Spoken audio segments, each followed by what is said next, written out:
Good morning, Wonder Woman. Hello from Pasadena. I'm sitting here in my comfy office at Caltech. My name is Nikki Chun, and I'm very happy to bring you our second installment of the Wonder Woman Lean interviews.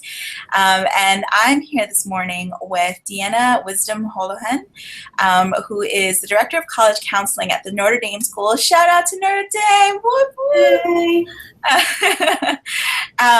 But this is one stop in a wonderfully varied career path that Dee has had, and I'm very happy to say that we met as a result of the Wonder Woman group, sort of in its earlier days when we started talking about meetups. Northern California is my territory, and we connected, and I would swear that when we met, we have known each other for years.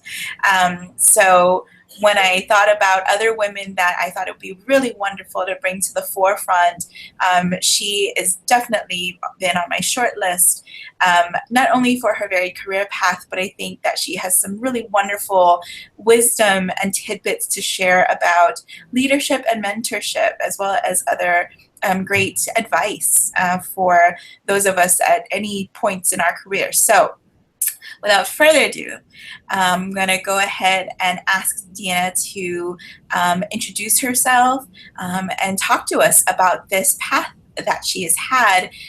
Where has this career taken her, and what are some of the things that she's learned along the way? So go ahead and take it away. Well, hi, everyone. Thank you so much for having me, Nikki. So to tell you just a little bit about my background, I was a first-generation college student. So I started off, that kid who didn't really know anything about the college process. And I started off as a student at Southern Illinois University at Edwardsville. I'm originally from the St. Louis area. And I graduated with a bachelor's degree from Edwardsville, and was lucky enough to intern in the admissions office when I was a senior there at Edwardsville, and really enjoyed my time and enjoyed that experience, and was able to get a job in admissions there upon my graduation. And that really started my career path in admissions. And I worked for Edwardsville for 3 years as an admission counselor, and I loved it. Went on to work as a regional rep for Eastern Illinois University for a few years, and then had the opportunity to transition to a private institution, Bradley University, and was a regional admission rep in St. Louis and Chicago for 6 years. And then around that time, I had my second daughter. I was getting ready to have my second daughter, and decided that I was going to be a stay-at-home mom. And that lasted for a few months. And I quickly found that I really missed the connection with students. And so I made a connection with the Center for Student Opportunity, and they matched me with St. Martin de Porres High School, which was part of the Cristo Rey network. And I had an opportunity to help them develop their college counseling program because they were a relatively new school at the time. And this whole new world opened up for me on the high school side of the desk. And I enjoyed that very much. And then after doing that for a couple years, I was lucky enough to be connected with the Schuler Scholar Program, which was a program and is a program in the Chicago area that works with first-generation college students, mostly minority students, low-income students, getting them to the most selective colleges and universities in the country. And I worked part-time for Schuler for a few years as their school director and college counselor based in Round Lake High School, which is a northern suburb of Chicago. And I really found that I loved working with the first-gen kids. Obviously, that's where my heart is. And then I had the opportunity from there to go on to work as a college counselor at Loyola Academy, the largest Jesuit high school in the country, co-ed, about 2,200 students at the time I was there, and very much enjoyed that experience. Did that for only about a year and a half, and then my husband took a job out here in California. So we made our way to the Bay Area, and I worked for a few years as an independent college counselor, because I didn't really know which direction I wanted to head. I thought, well, I had experience at that point in college counseling, but I quickly realized I missed colleagues. I missed being surrounded by students every day. And so when the opportunity came open for me to be at an all-girls Catholic high school in the Bay Area as director, I jumped at that chance, and I've been here. I'm finishing my third year as director of college counseling, and having two daughters myself, one who's a freshman here. It's just been a great experience. So varied past, varied experience, working on all different sides of what we do, right, in college counseling and in college admission counseling. Wonderful. I'd love to talk a little bit more about your experience as a first-gen student. I mean, how do you go from being a first-generation student, so essentially really forging that path among your family members, to finding yourself in a career that maybe you didn't have as much exposure to growing up as a child? How do you think that kind of connection happens? Well, I think it happened in a couple of ways for me. As I mentioned, I had an opportunity. I really started at Southern at Edwardsville as a tour guide. So I was a tour guide for a few years, and I just found that the kids and families that I connected with the most when I was giving tours were those kids that were like me, those first-gen families. And I really enjoyed helping them walk through the path. I had good counseling in high school. I enjoyed meeting with my counselor, but I didn't really dream big dreams for myself. I was looking specifically at a path that my older cousin had taken. It was she was at Edwardsville. I knew that path. My parents, not having the experience of going to college, I don't think they really knew how to direct me. So I took that direct path to Edwardsville. And I had a good experience, but upon reflection, I think it would have been great for me to have looked at more institutions and varied institutions. I literally applied to one school and went to that school. So I just found, as I evolved as a tour guide and then as an intern, that it was something I was passionate about, helping kids transition from high school to college. And what I knew at that point was that experience on the college perspective, working for the colleges and universities. So that's kind of how that path happened. Subsequently, as I mentioned, I had the opportunity to work with lots of different first-gen kids. I was one of the first admission reps to spend a lot of time in East St. Louis, Illinois. When I worked for Edwardsville, I worked with those first-gen kids who didn't have a lot of exposure to the college process and to college in general. And they inspired me. They were such amazing lights. And in some ways, they're always there in the back of my head, encouraging me to continue to reach out to those first-gen kids. So speaking of amazing lights, this might be a good segue to talk about amazing lights that have been in your profession for you, mentors, Yes. people who have helped you to guide you along this path. So can you give us some thoughts about mentorship, whether it's to be one or to have one? Yes, of course. I was very lucky to start my career in Illinois. I don't know how many of our viewers know this, but Illinois was the mothership. It was actually where NACAC started. And so the state and regional in Illinois was and is an amazing force, very visionary as an organization.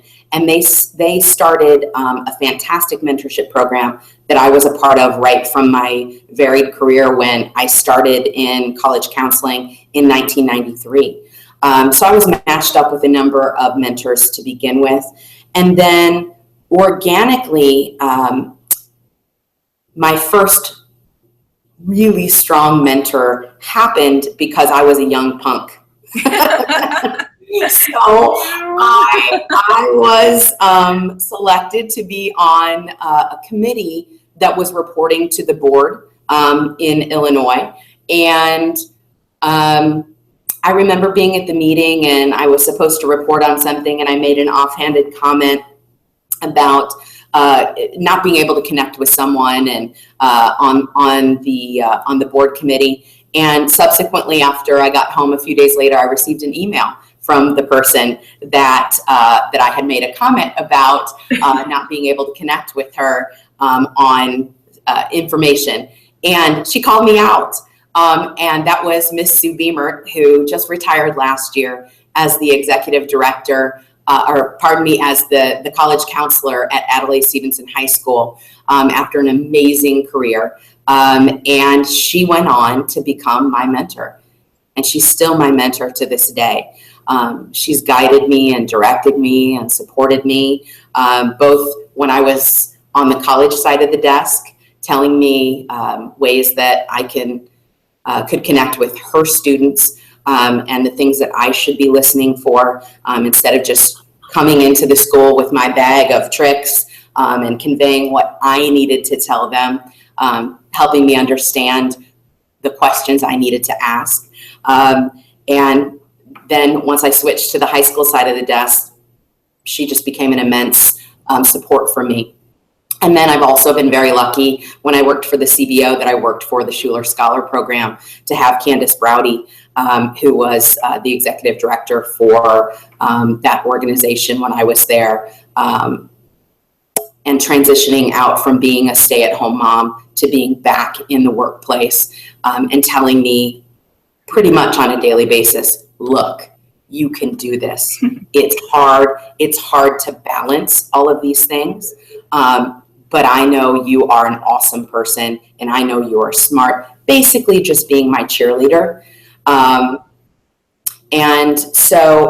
there have been so many more along the way. Christy Weiss at Loyola Academy, also a great support for me in guiding me and directing me, and many, many, many women, especially across the board.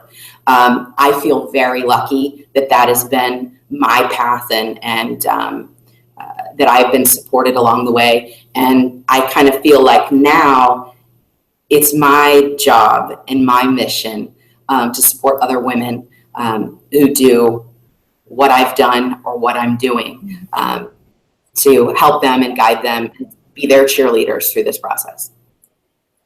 I would really love to talk a little bit more about, you talked about how one of your mentors really helped you to understand what it was like to balance your career with being a full-time mom.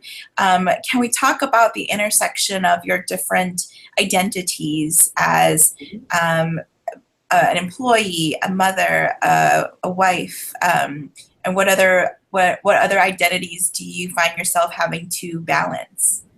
Sure. I think it's evolved over the years. I think when you're first starting out, or when a lot of people are first starting out, they're balancing, their first job. And then also a lot of people like myself, I was also balancing getting my master's degree at the same time. So I was a road runner, pretty much had the whole southern part of Illinois, and was also trying to balance being a graduate student at the time. So that was the first balancing, that I had to do.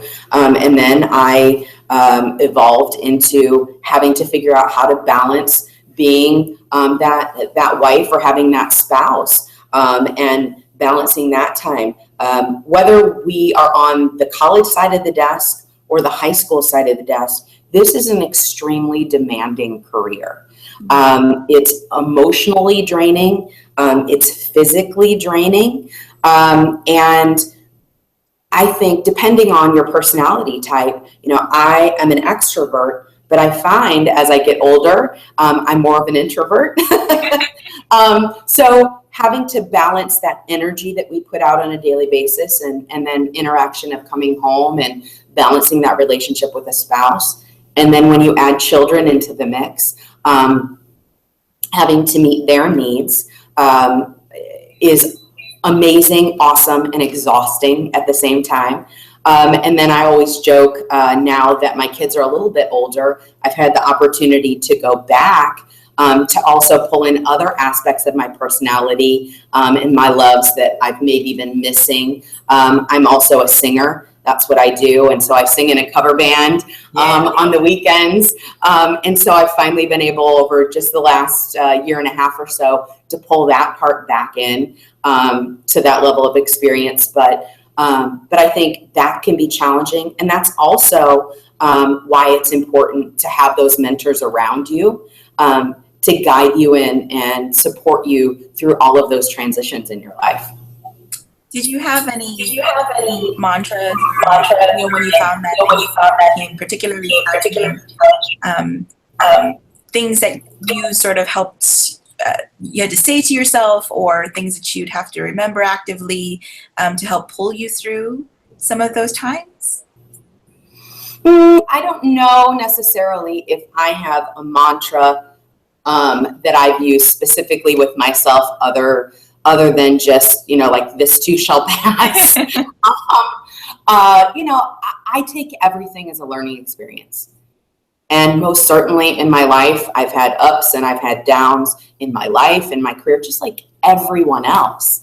But I think because I have consistently gotten to do what I absolutely love to do, that's helped.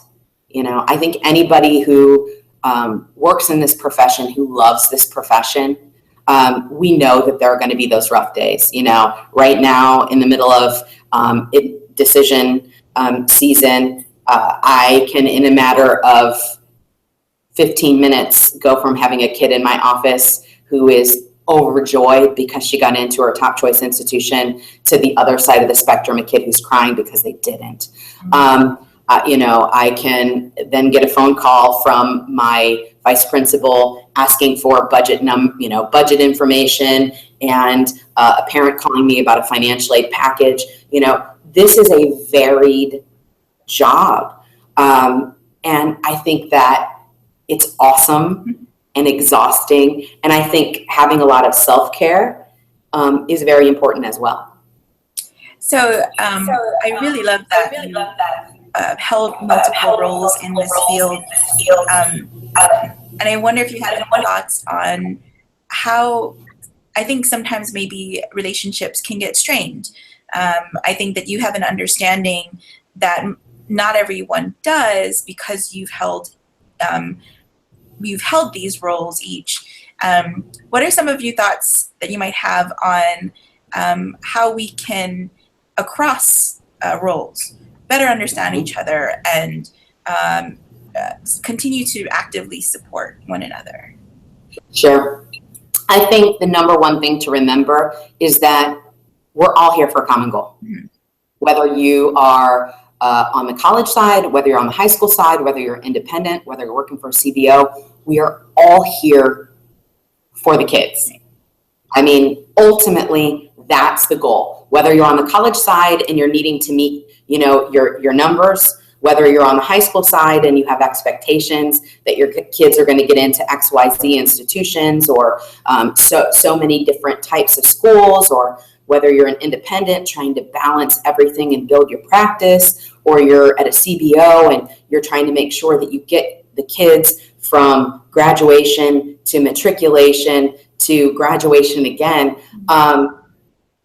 I think awareness that is what we're here for. I think that's the first point. And I think secondly, just communication. I mean, just like Sue Beamer did for me way back in the day, I have picked up the phone on occasion and said to counselor a college rep who's come to my campus, I don't know if you realize that when you said this was the perception, or I don't know, and it's not to get that person in trouble or it's basically to help guide and support so that they can be more effective in their job. And I'm glad somebody did those things for me. So I think just communication is really important, and mentorship, and that's the way I look at it.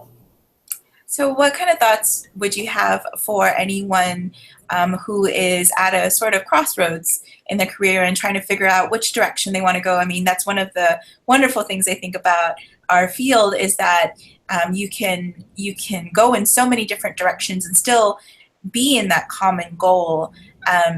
What kind of thoughts do you have for those that are trying to maybe navigate that and figure out which direction, whether they want to stay in one role or go to another one, and how do you know that maybe that's what you want to do, or that's where you want to go? I think anytime you have an opportunity to, just like we tell our students, right? Go get an internship, go do an exposure, have the opportunity to do those things. So maybe you're on the college side and you're thinking about moving to the high school side. Come and do a program over the summer with one of your local high school counselors. You and I were just talking before we got on air that I do a boot camp right over the summer where I bring in admission reps from across the country. Now, they're here to help facilitate and work with my students, but they also have an opportunity to see the interaction that I have with my students and how I'm connected to them and the way that I get to work. That's really a different type of connection than I think you get to have on the admission side. So being able to do some of those things, not everybody has the gift that I had of being able to work pro bono for 2 years. I did that. I had the opportunity to really learn and immerse myself and be able to do that. For example, we have an internship open right now in my office. Little shout out. Not the people who come to work with me. Unfortunately, we don't have the budget to pay them, but they get some really great experience, right? So being able to shadow someone and to have that experience, I think, can help somebody figure that out. And then ultimately, you said, well, how do you know? How do you know that it's the right fit? I think as we evolve in our careers, as we continue to pull back the layers of who we are, we really start to narrow in on what it is that uses all of the aspects of our best self. I know that's what I've found. Every spot and stop along the way in my career, I've enjoyed. I truly have. But ultimately where I'm at now is the place I know that I'm meant to be. It meets so many aspects of what I love and who I am. Having 2 daughters, working in an all-girls school, girl power, Wonder Women, very much a passion. 25% of my kids here are first generation, so I have that experience. Being able to be in a very diverse environment. We're the 11th most diverse private high school in the country. So all of those things are amazing fits for me and fill up all of those, kind of check off all of those things. And so I think that's what I would encourage people to find, is to continue to narrow their experiences until they find just that. Nice. So I think one of the last things I'd love to talk to you about is the checkbox of being a leader. I certainly see you as one. I'm sure there are many others who see you as that. Is being a leader in this industry, for your office, for your school, for your community, was that something you aspired towards, or is that like something you've just sort of fallen into as things have intersected and layers are being pulled back? what are some of your thoughts about women and moving into these leadership positions? I think you can lead in lots of different ways. I think at the beginning of my career, I was tapped pretty early on for some committee work, and right at the beginning of my career, and I was involved in committees in Illinois, and so I did that. I was able to step into a position after running for secretary of my state and regional, and I didn't win. The person who did win, they left the profession. And then I was asked to step into that role, and I did it gladly, and enjoyed that the rest of that term. So I took on that experience. I was subsequently asked to help chair. Well, first off, I guess I was asked to be on a national committee. So I served on the old HR committee for a 3-year term for NACAC, which then we renamed Inclusion, Access, and Success, which is what it is today. And so I did that. I was asked on 2 different occasions to run for president of IACAC. Unfortunately, both of those times were times when I was unable to say yes. One, I was leaving to stay home with a child. And then the second was right before I moved to California. And so I was just about ready to step into that role and couldn't say yes. Since moving to California, I haven't really taken on any leadership roles here as far as elected leadership roles, because I was establishing myself here and getting settled into a new role as a director, which takes a lot of bandwidth to do. I think I'm finally at a place where I may be ready to step back into more state or national leadership. But I think you can be a leader no matter what. There are always opportunities, whether you are chairing a committee, whether you are creating a new program, whether you're somebody like you, Nikki, who has this amazing vision for just starting new things from nothing. Those are all things that are opportunities for leadership and ways to be a leader and put yourself out there and use your gifts. And we all have opportunities, whether elected or not. So we have a couple of minutes left, and I was wondering if maybe you could give us some final thoughts about where you see yourself going from here, and or thinking about the women that are watching this and trying to just navigate through. I think you have some really terrific and wonderful experiences to share of, so at this point, where are you going with it, or what kind of thoughts do you have about people that are trying to figure the same thing out? Sure. I think for me, I am very happy with where I am right now. I think I can't imagine really being anywhere else other than Notre Dame in San Jose. I really can't. And I'm very lucky to have found that. I think for me, my focus now is on growing my program here, on finding new and innovative ways to do what I do, whether it be programming, support for my students in the process right now with my amazing intern and fuel that I have this year, and Carmen Barba, who is our counseling assistant, envisioning a brand new first generation program and curriculum. So we're working very diligently on that right now. So envisioning that, but I think for me, it's less about career moves at this point and more about the legacy and impact that I want to make on this profession.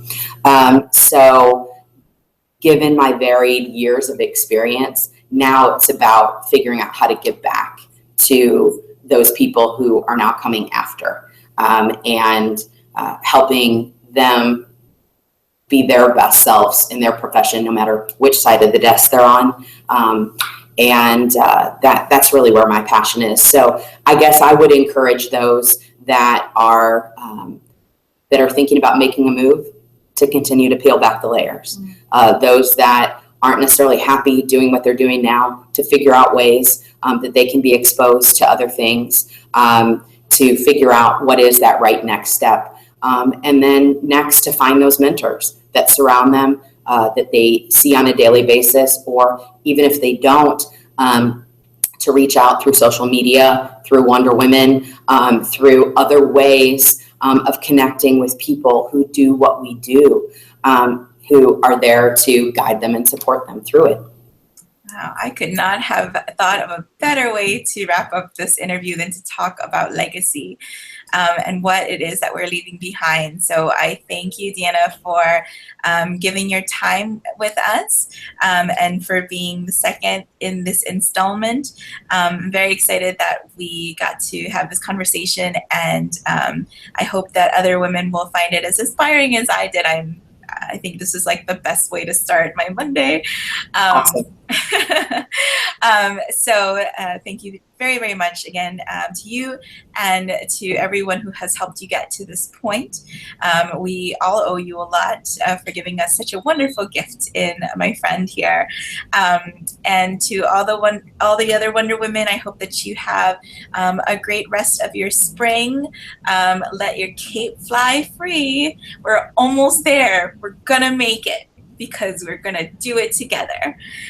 So thank you, everyone, and we'll see you next time.